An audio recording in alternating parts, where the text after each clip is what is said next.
ಆಕಾಶವಾಣಿ ಪ್ರದೇಶ ಸಮಾಚಾರ ಓದುತ್ತಿರುವವರು ಅಭಯ ದಾಮ್ಲೆ.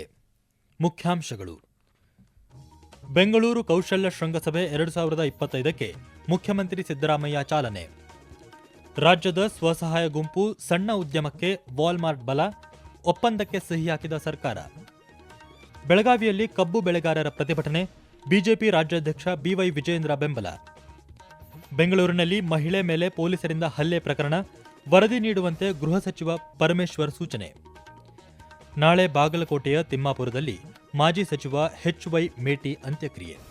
ಹಾಗೂ ರಣಜಿ ಟ್ರೋಫಿ, ಕೇರಳ ವಿರುದ್ಧ ಕರ್ನಾಟಕಕ್ಕೆ ಇನ್ನಿಂಗ್ಸ್ ಹಾಗೂ 164 ರನ್ಗಳ ಗೆಲುವು. ಬೆಂಗಳೂರು ಕೌಶಲ್ಯ ಶೃಂಗಸಭೆ 2025ಕ್ಕೆ ಚಾಲನೆ ದೊರೆತಿದೆ. ಮುಖ್ಯಮಂತ್ರಿ ಸಿದ್ದರಾಮಯ್ಯ ಕೌಶಲ್ಯ ಶೃಂಗಸಭೆಗೆ ಚಾಲನೆ ನೀಡಿದರು. ಉಪಮುಖ್ಯಮಂತ್ರಿ ಡಿಕೆ ಶಿವಕುಮಾರ್, ಸಚಿವರಾದ ಡಾ ಶರಣ್ ಪ್ರಕಾಶ್ ಪಾಟೀಲ್, ಪ್ರಿಯಾಂಕ್ ಖರ್ಗೆ, ಮಾರಿಷಸ್ ಸಚಿವ ಮೊಹಮ್ಮದ್ ರೆಜಾ ಖಾಸಂ ಸೇರಿದಂತೆ ಹಲವು ಗಣ್ಯರು ಉಪಸ್ಥಿತರಿದ್ದರು. ಈ ಶೃಂಗಸಭೆಯಲ್ಲಿ 100ಕ್ಕೂ ಹೆಚ್ಚು ರಾಷ್ಟ್ರೀಯ ಮತ್ತು ಅಂತಾರಾಷ್ಟ್ರೀಯ ಭಾಷಣಕಾರರು, 50ಕ್ಕೂ ಹೆಚ್ಚು ಪ್ರದರ್ಶಕರು ಮತ್ತು ಸಹಭಾಗಿದಾರರು ಸೇರಿ 3,000ಕ್ಕೂ ಹೆಚ್ಚು ಮಂದಿ ಭಾಗವಹಿಸಿದ್ದಾರೆ. ರಾಜ್ಯದ ಸ್ವಸಹಾಯ ಗುಂಪು ಮತ್ತು ಸಣ್ಣ ಉದ್ಯಮಕ್ಕೆ ಇನ್ನು ಮುಂದೆ ವಾಲ್ಮಾರ್ಟ್ ಬಲ ನೀಡಲಿದೆ. ಕೌಶಲ್ಯಾಭಿವೃದ್ಧಿ, ಉದ್ಯಮಶೀಲತೆ ಮತ್ತು ಜೀವನೋಪಾಯ ಇಲಾಖೆಯ ಅಡಿಯಲ್ಲಿ ರಾಷ್ಟ್ರೀಯ ಜೀವನೋಪಾಯ ಮಿಷನ್ ಈಗ ಸ್ವಸಹಾಯ ಗುಂಪುಗಳ ಡಿಜಿಟಲ್ ಸಾಮರ್ಥ್ಯ ಹೆಚ್ಚಿಸಲು ವಾಲ್ಮಾರ್ಟ್ ಜೊತೆ ಒಪ್ಪಂದ ಮಾಡಿಕೊಂಡಿದೆ. ಒಪ್ಪಂದಕ್ಕೆ ಸಚಿವ ಶರಣ್ ಪ್ರಕಾಶ್ ಪಾಟೀಲ್ ಹಾಗೂ ಎನ್ಎಲ್ಎಂ ನಿರ್ದೇಶಕಿ ಆರ್ ಸ್ನೇಹಲ್ ಮತ್ತು ಐ2ಐ ಫೌಂಡೇಶನ್ ಟ್ರಸ್ಟಿ ಪಾರುಲ್ ಸೋನಿ ಸಹಿ ಹಾಕಿದ್ದಾರೆ. ಬಳಿಕ ಮಾತನಾಡಿದ ಸಚಿವ ಡಾ ಶರಣ್ ಪ್ರಕಾಶ್ ಪಾಟೀಲ್, ಈ ಒಪ್ಪಂದದಿಂದ ಸ್ವಸಹಾಯ ಗುಂಪುಗಳಿಗೆ ಹೆಚ್ಚಿನ ಅನುಕೂಲವಾಗಲಿದೆ, ಹೊಸ ಮಾರುಕಟ್ಟೆಗಳಿಗೂ ಅವಕಾಶ ದೊರೆಯಲಿದೆ ಎಂದು ತಿಳಿಸಿದ್ದಾರೆ. ವಾಲ್ಮಾರ್ಟ್ ವೃದ್ಧಿಯ ಬೆಂಬಲದೊಂದಿಗೆ ಉತ್ಪನ್ನಗಳನ್ನು ಜಾಗತಿಕ ಮಟ್ಟದಲ್ಲಿಯೂ ಪ್ರದರ್ಶಿಸಬಹುದು ಎಂದು ಸ್ಪಷ್ಟಪಡಿಸಿದ್ದಾರೆ. ವಾಲ್ಮಾರ್ಟ್ ಹಿರಿಯ ಉಪಾಧ್ಯಕ್ಷ ಜೇಸನ್ ಪ್ರೇಮ್ಸ್ಟಾಡ್ ಮಾತನಾಡಿ, ಸ್ವಸಹಾಯ ಗುಂಪುಗಳ ಉತ್ಪನ್ನಗಳನ್ನು ರಾಷ್ಟ್ರೀಯ ಮತ್ತು ಅಂತಾರಾಷ್ಟ್ರೀಯ ಮಟ್ಟದಲ್ಲಿ ಪ್ರದರ್ಶಿಸಲು ಅವಕಾಶ ದೊರೆಯಲಿದೆ ಎಂದು ತಿಳಿಸಿದ್ದಾರೆ. ದೇಶೀಯ ಮತ್ತು ಅಂತಾರಾಷ್ಟ್ರೀಯ ಪ್ರಯಾಣಿಕರನ್ನು ಆಕರ್ಷಿಸಲು ಬೆಂಗಳೂರಿನ ಅಂತಾರಾಷ್ಟ್ರೀಯ ವಿಮಾನ ನಿಲ್ದಾಣದಲ್ಲಿ ವಿಶೇಷ ಸ್ವಸಹಾಯ ಗುಂಪುಗಳ ಉತ್ಪನ್ನ ಕೇಂದ್ರಗಳನ್ನು ಸ್ಥಾಪಿಸಲಾಗುವುದು ಎಂದು ಸರ್ಕಾರದ ಮುಖ್ಯ ಕಾರ್ಯದರ್ಶಿ ಶಾಲಿನಿ ರಜನೀಶ್ ಪ್ರಕಟಿಸಿದರು. ಪ್ರತಿ ಟನ್ ಕಬ್ಬಿಗೆ 3,500 ರೂಪಾಯಿ ನೀಡಬೇಕೆಂದು ಆಗ್ರಹಿಸಿ ಕಳೆದ 1 ವಾರದಿಂದ ಬೆಳಗಾವಿ ಜಿಲ್ಲೆಯ ಗುರ್ಲಾಪುರ ಕ್ರಾಸ್ ಬಳಿ ಕಳೆದ 7 ದಿನಗಳಿಂದ ಕಬ್ಬು ಬೆಳೆಗಾರರು ಪ್ರತಿಭಟನೆ ನಡೆಸುತ್ತಿದ್ದಾರೆ. ಸಕ್ಕರೆ ಕಾರ್ಖಾನೆಗಳು ರೈತರ ಬೇಡಿಕೆಗೆ ಸ್ಪಂದಿಸದ ಕಾರಣ ರಾಯಬಾಗ, ಗೋಕಾಕ, ಮೂಡಲಗಿ, ಅಥಣಿ, ಹುಕ್ಕೇರಿ, ಚಿಕ್ಕೋಡಿ ಭಾಗದಲ್ಲಿ ರೈತರು ಪ್ರತಿಭಟನೆ ನಡೆಸುತ್ತಿದ್ದು, ಬಿಜೆಪಿ ರಾಜ್ಯಾಧ್ಯಕ್ಷ ಬಿವೈ ವಿಜೇಂದ್ರ ಬೆಂಬಲ ಸೂಚಿಸಿದ್ದಾರೆ. ಕಬ್ಬು ಬೆಳೆಗಾರರ ಬೇಡಿಕೆಗಳು ಈಡೇರುವವರೆಗೂ ಹೋರಾಟ ನಡೆಸುವುದಾಗಿ ಎಚ್ಚರಿಕೆ ನೀಡಿದ್ದಾರೆ. ಈ ಮಧ್ಯೆ ಅಥಣಿ ಹಾಗೂ ಹುಕ್ಕೇರಿ ಪಟ್ಟಣಗಳಲ್ಲಿಂದು ಬಂದ್ಗೆ ಕರೆ ನೀಡಲಾಗಿತ್ತು. ವ್ಯಾಪಾರಸ್ಥರು ತಮ್ಮ ಅಂಗಡಿ ಮುಂಗಟ್ಟುಗಳನ್ನು ಮುಚ್ಚಿ ಬೆಂಬಲ ವ್ಯಕ್ತಪಡಿಸಿದ್ದಾರೆ. ಈ 2 ಪಟ್ಟಣಗಳಲ್ಲಿ ಶಾಲಾ ಕಾಲೇಜುಗಳಿಗೆ ರಜೆ ಘೋಷಿಸಲಾಗಿತ್ತು. ಪ್ರತಿಭಟನಾ ನಿರತ ಕೆಲ ರೈತರು ಸಕ್ಕರೆ ಕಾರ್ಖಾನೆ ಕಚೇರಿಗಳ ಮೇಲೆ ಕಲ್ಲು ತೂರಾಟ ನಡೆಸಿ ಆಕ್ರೋಶ ವ್ಯಕ್ತಪಡಿಸಿದ್ದಾರೆ. ಬೆಳಗಾವಿ ಜಿಲ್ಲಾ ಉಸ್ತುವಾರಿ ಸಚಿವ ಸತೀಶ್ ಜಾರಕಿಹೊಳಿ ಪ್ರತಿಕ್ರಿಯಿಸಿ, ಕಬ್ಬು ಬೆಳೆಗಾರರ ಸಮಸ್ಯೆ ನಿವಾರಣೆಗೆ ಕ್ರಮ ಕೈಗೊಳ್ಳಲು ಜಿಲ್ಲಾಧಿಕಾರಿಗೆ ಸೂಚಿಸಲಾಗಿದೆ ಎಂದು ತಿಳಿಸಿದ್ದಾರೆ. ಕಬ್ಬು ಬೆಳೆಯುವ ರೈತರಿಗೂ ಅನ್ಯಾಯ ಆಗಬಾರದು, ಕಾರ್ಖಾನೆ ಮಾಲೀಕರಿಗೂ ಅನ್ಯಾಯ ಆಗಬಾರದು ಎಂದು ಮಹಿಳಾ ಮತ್ತು ಮಕ್ಕಳ ಅಭಿವೃದ್ಧಿ ಇಲಾಖೆ ಸಚಿವೆ ಲಕ್ಷ್ಮೀ ಹೆಬ್ಬಾಳ್ಕರ್ ತಿಳಿಸಿದ್ದಾರೆ. ಬೆಳಗಾವಿಯಲ್ಲಿಂದು ಕಬ್ಬು ಬೆಳೆಗಾರರ ಪ್ರತಿಭಟನೆಯ ಹಿನ್ನೆಲೆಯಲ್ಲಿ ಪ್ರತಿಕ್ರಿಯಿಸಿರುವ ಅವರು, ಕಾರ್ಖಾನೆ ಮಾಲೀಕರು ಹಾಗೂ ರೈತರು ಸೇರಿ ಸಭೆ ನಡೆಸಲು ನಿರ್ಧರಿಸಲಾಗಿದೆ. ರೈತರಿಗೆ ಅನ್ಯಾಯವಾಗದ ರೀತಿಯಲ್ಲಿ ಕಾರ್ಖಾನೆ ಮಾಲೀಕರು ನಡೆದುಕೊಳ್ಳಬೇಕು ಎಂದು ಹೇಳಿದ್ದಾರೆ. ಮನೆ ಕೆಲಸದ ಮಹಿಳೆಯನ್ನು ಅಕ್ರಮ ಬಂಧನದಲ್ಲಿಟ್ಟು ವರ್ತೂರು ಠಾಣೆ ಪೊಲೀಸರು ಹಲ್ಲೆ ನಡೆಸಿರುವ ಆರೋಪಕ್ಕೆ ಸಂಬಂಧಿಸಿದಂತೆ ವರದಿ ನೀಡುವಂತೆ ಗೃಹ ಸಚಿವ ಡಾ ಜಿ. ಪರಮೇಶ್ವರ್ ಬೆಂಗಳೂರು ನಗರ ಪೊಲೀಸ್ ಆಯುಕ್ತರಿಗೆ ಸೂಚಿಸಿದ್ದಾರೆ. ಬೆಂಗಳೂರಿನಲ್ಲಿಂದು ಸುದ್ದಿಗಾರರೊಂದಿಗೆ ಮಾತನಾಡಿದ ಅವರು, ವರದಿ ಬಂದ ಬಳಿಕ ತಪ್ಪಿತಸ್ಥ ಅಧಿಕಾರಿಗಳ ವಿರುದ್ಧ ಕ್ರಮ ಕೈಗೊಳ್ಳಲಾಗುವುದು ಎಂದು ತಿಳಿಸಿದ್ದಾರೆ.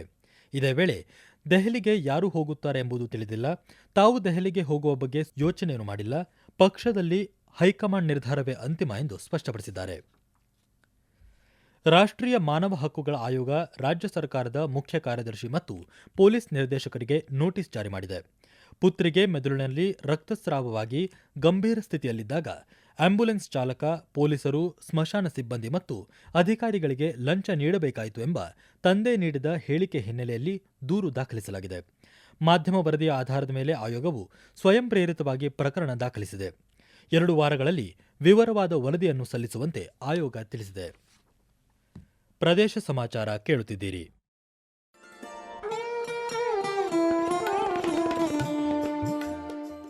ಆಕಾಶವಾಣಿ ಸುದ್ದಿ ವಿಭಾಗದಿಂದ ಪ್ರದೇಶ ಸಮಾಚಾರವನ್ನು ಪ್ರತಿದಿನ ಬೆಳಿಗ್ಗೆ 7:05, ಮಧ್ಯಾಹ್ನ 12 ಮತ್ತು 2:30 ಹಾಗೂ ಸಂಜೆ 6:40ಕ್ಕೆ.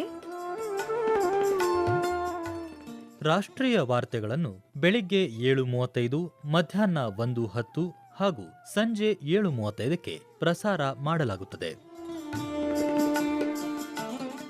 ಈ ಎಲ್ಲಾ ವಾರ್ತೆಗಳನ್ನು ನಮ್ಮ ಯೂಟ್ಯೂಬ್ ಖಾತೆ ಆಕಾಶವಾಣಿ ನ್ಯೂಸ್ ಕನ್ನಡ, ಫೇಸ್ಬುಕ್ ಖಾತೆ ಆಕಾಶವಾಣಿ ವಾರ್ತೆ ಕನ್ನಡ ಇದರಲ್ಲಿ ಆಲಿಸಬಹುದು. ನಿಖರ ಮತ್ತು ವಿಶ್ವಾಸಾರ್ಹ ಸುದ್ದಿಗಳಿಗಾಗಿ ಕೇಳಿ ಆಕಾಶವಾಣಿ ವಾರ್ತೆ.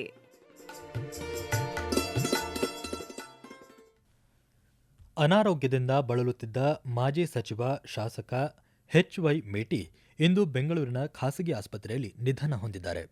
ಮುಖ್ಯಮಂತ್ರಿ ಸಿದ್ದರಾಮಯ್ಯ, ಉಪಮುಖ್ಯಮಂತ್ರಿ DK ಶಿವಕುಮಾರ್ ಸೇರಿದಂತೆ ಹಲವು ಗಣ್ಯರು ಅವರ ಪಾರ್ಥಿವ ಶರೀರದ ಅಂತಿಮ ದರ್ಶನ ಪಡೆದಿದ್ದಾರೆ. ಅವರ ಅಂತ್ಯಕ್ರಿಯೆ ನಾಳೆ ಹುಟ್ಟೂರಾದ ಬಾಗಲಕೋಟೆ ಜಿಲ್ಲೆಯ ತಿಮ್ಮಾಪುರದಲ್ಲಿ ಸಕಲ ಸರ್ಕಾರಿ ಗೌರವಗಳೊಂದಿಗೆ ನಡೆಯಲಿದೆ. ಮುಖ್ಯಮಂತ್ರಿ ಸಿದ್ದರಾಮಯ್ಯ ಸೇರಿದಂತೆ ಹಲವು ಗಣ್ಯರು ಅಂತ್ಯ ಸಂಸ್ಕಾರದಲ್ಲಿ ಪಾಲ್ಗೊಳ್ಳಲಿದ್ದಾರೆ.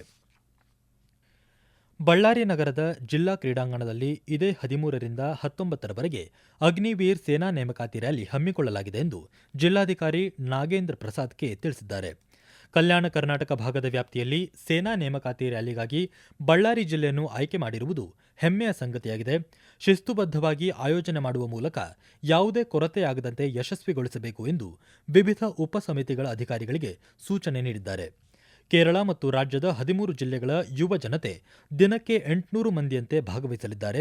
ಪೊಲೀಸ್ ಇಲಾಖೆಯಿಂದ ಸೂಕ್ತ ಬಂದೋಬಸ್ತ್ ಕಲ್ಪಿಸಬೇಕು ಎಂದು ನಿರ್ದೇಶನ ನೀಡಿದ್ದಾರೆ.